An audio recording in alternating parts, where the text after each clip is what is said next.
முஹம்மது ரசூலுல்லாவை வாழ்வு முழுக்க சுமந்து கொண்டிருக்கிறோம் என்பதல்ல, இறக்கிற போது கலிமாவோடு மரணம் தா என்று நாம் கேட்கிறோமே.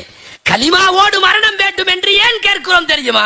பிறந்தவுடன் நாங்கள் கேட்ட அதே கலிமாவை திரும்ப ஒரு முறை ஒப்படைத்து விட்டு நாங்கள் பயணப்படுகிறோம். அஷ்ஹது அல்லா இலாஹ இல்லல்லாஹ் அஷ்ஹது அன்ன முஹம்மது ரசூலுல்லாஹ் சொல்லிவிடுகிற மரணத்தை எங்களுக்கு தா என்று கேட்பது எதற்கு தெரியுமா?